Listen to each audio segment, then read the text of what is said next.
परमात्मा बताते हैं कि चारों युग में मेरे से परिचित मेरे संतों ने मेरे द्वारा बताई गई यथार्थ भक्ति विधि का डंडोरा पीटा, मुनादी करी, अनाउंसमेंट की खूब जोर जोर से, और मैंने भी आकर के प्रत्येक युग में इस यथार्थ ज्ञान रूपी हीरे मोती लालों की वर्षा की। लेकिन हम पर विश्वास ना करके इन काल के दूतों, नकली आचार्यों, शंकराचार्यों और इन झूठे गुरुओं पर विश्वास करके पूरा मानव समाज वर्तमान में डले ढो रहा है, कंकर पत्थर कौड़ी इकट्ठी कर रहा है लाल के स्थान पर। अर्थात यथार्थ ज्ञान और यथार्थ भक्ति विधि ये तो है हीरे मोती और लाल यानी बहुमूल्य, ये हैं वास्तव लाभ देने वाले। और जो गीता अध्याय नंबर 16 के श्लोक 23 में कहा है कि शास्त्र विधि को त्याग कर जो मनमाना आचरण करते हैं, मनमानी पूजाएं करते हैं जो शास्त्रों में सदग्रंथों में विद्यमान नहीं है, तो उनको न तो कोई सुख होता है, न उनको कोई सिद्धि प्राप्त होती है और न ही उनकी गति होती है, अर्थात व्यर्थ, यूजलेस।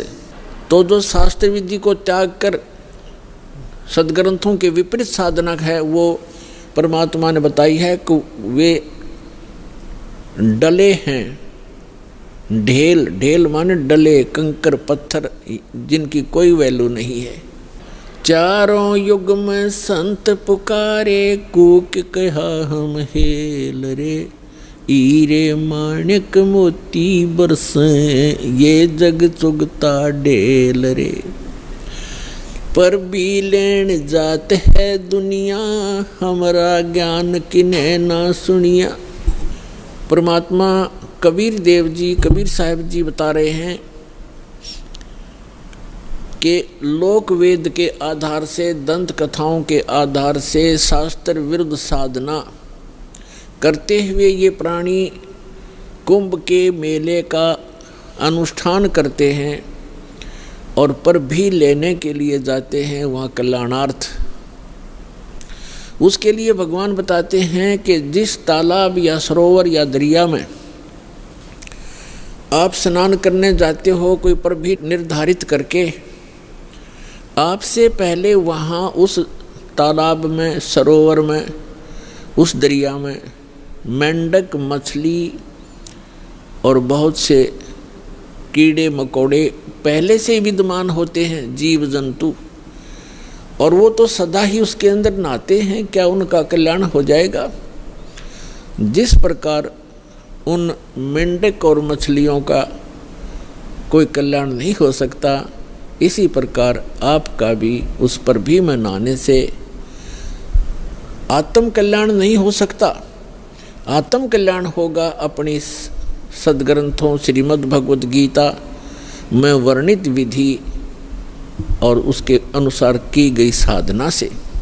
और वो साधना केवल परमात्मा ही बताते हैं, क्योंकि श्रीमद् भगवद गीता में जो गीता ज्ञान दाता है वो केवल अपने सतर की भक्ति ही बता रहा है।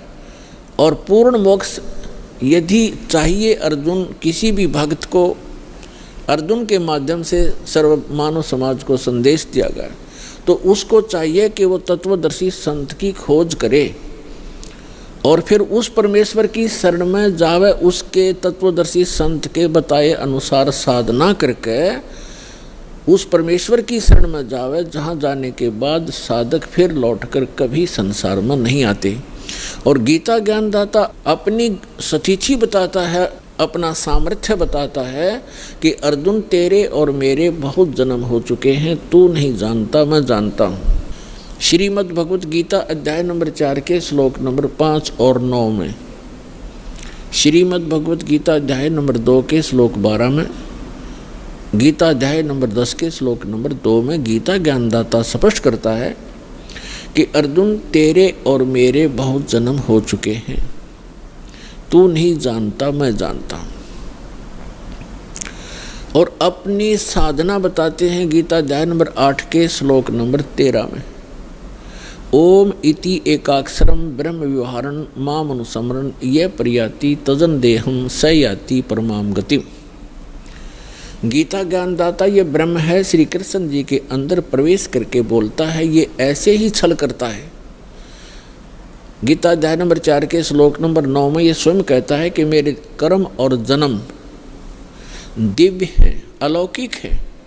तो ये इसके कर्म हैं। गीता अध्याय नंबर 7 के श्लोक नंबर 24-25 में स्वयं स्वीकार करता है कि अर्जुन मैं अपनी योग माया से छुपा रहता हूँ, मैं कभी किसी के समक्ष अपने यथार्थ रूप में नहीं आता।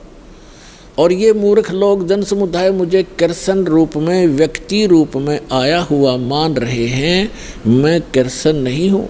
भूत की तरह, प्रेत की तरह बोल रहा था उसके अंदर कि मैं कृष्ण नहीं हूँ, मैं तो अपनी योग माया से छुपा रहता हूँ। गीता अध्याय नंबर 11 के श्लोक नंबर 32 में कहता है कि अर्जुन मैं काल हूँ और अब मैं परवर्त हुआ हूँ, अब आया हूँ। श्री कृष्ण जी तो पहले विद्यमान थे, उन्होंने पहले कभी अपने आप को काल नहीं कहा और उसके बाद फिर कभी अपने जीवन में अपने आप को काल नहीं कहा। ये काल है, इसको ब्रह्म भी कहते हैं, सरपुरुष भी कहते हैं, सरब्रह्म भी कहते हैं, ज्योत स्वरूपी निरंजन भी इसी को कहते हैं। तो ये कहता है कि मेरा तो एक ओम मंत्र है और ये कहता है कि मेरे जन्म और कर्म अलौकिक हैं। तो खुद कहता है कि मैं अपनी योग माया से छुपा रहता हूँ, मैं कभी किसी के सामने अपने यथार्थ रूप में नहीं आता। तो श्री कृष्ण में प्रवेश करके ये ब्रह्म बोल रहा है, सरपुरुष बोल रहा है। 8वें अध्याय के 13वें श्लोक से भी स्पष्ट हो जाता है, ओम इति एकाक्षरम ब्रह्म व्यवहारन माम अनुसमरण। माम ब्रह्म, मुझ ब्रह्म का केवल एक ओम अक्षर है, उच्चारण करके सिमरण करता हुआ यह प्रयाति तजन देहम, जो शरीर त्याग कर जाते हुए इसी का सिमरण करता हुआ जाता है, स याति परमाम गतिम, वह परम गति को प्राप्त होता है। यानी ओम से मिलने वाली जो परम गति है, ओम से मिलने वाली परम गति क्या है? ब्रह्मलोक में जाता है साधक। और आज तक के ऋषि महर्षियों को इस ओम से आगे कोई मंत्र का ज्ञान नहीं था और ब्रह्म को ये संपूर्ण पूर्ण परमात्मा माना करते थे। और फिर घुमा फिरा कर इन्हीं ब्रह्मा विष्णु महेश तक ही इनकी बुद्धि की सुई आकर टिक जाया करती थी, क्योंकि इनको कंप्लीट स्पिरिचुअल नॉलेज नहीं था।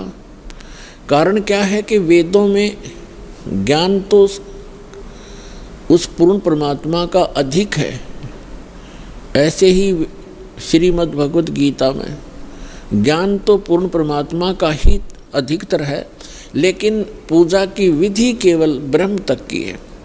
और गलती से इन ऋषि महर्षियों ने सतगुरु के अभाव से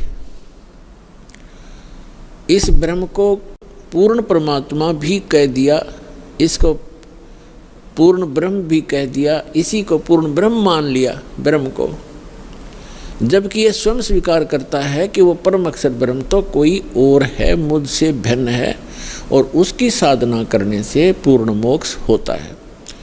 अब प्रसंग चल रहा है, भगवान ने आकर बताया है कि पर भी लेने जात है दुनिया, हमारा ज्ञान किने ना सुनिया। अब पर भी लेने जाते हैं, स्नान करने जाते हैं तीर्थों पर।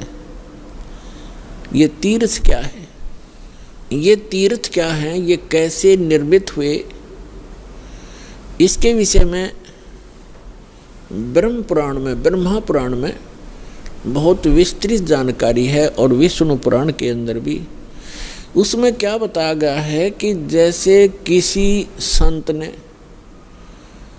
किसी सरोवर के किनारे या दरिया के किनारे बैठकर अपनी सुविधा अनुसार, यानी जल की आवश्यकता होती है अधिकतर जीव को नहाने पीने वस्त्र आदि धोने के लिए, और साथ में फिर भक्ति करते हैं, उनके किनारे बैठ कर के उन्होंने अपने अनुष्ठान किए।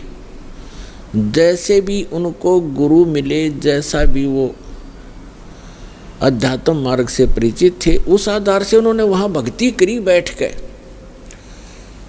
और वहाँ से जो साधना उन्होंने की उस साधना अनुसार अपना शरीर त्याग करके वो चले गए उस लोक को, उस स्थान को प्राप्त कर गए जहाँ की उसने साधना की थी।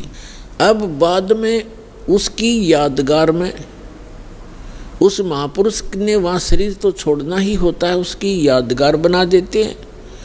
और फिर शेष जो जनता होती है वो उससे प्रभावित होती है, क्योंकि वो साधना करते करते अपनी उस पूंजी में से अन्य किसी को आशीर्वाद, दुआ या बद दुआ दे करके वो प्रभावित अवश्य कर लेता है, जिस कारण से वहाँ की जनता, आसपास की जनता उस साधक से बहुत प्रभावित हो जाती है।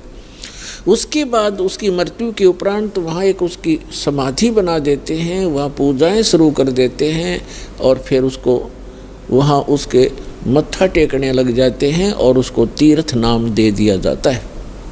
अपनात्मा परमात्मा ने आके ये निष्कर्ष दिया है कि जैसे अमरनाथ कैसे बना, अमरनाथ की स्थापना कैसे हुई, ये कैसे वेल नोन हुआ, सुप्रसिद्ध क्यों हुआ।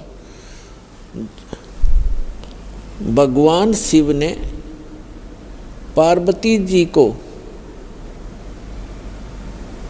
ये अनमोल मंत्र दिया था जिससे मोक्ष संभव है। और वो कौन सा मंत्र दिया था? जो 5 नाम का ये दास आपको देता है। प्रथम मंत्र में बीच बीच के जो 5 मंत्र हैं, ये शिव जी ने इस मंत्र का ज्ञान था और इसी को ये अमर मंत्र मानता था।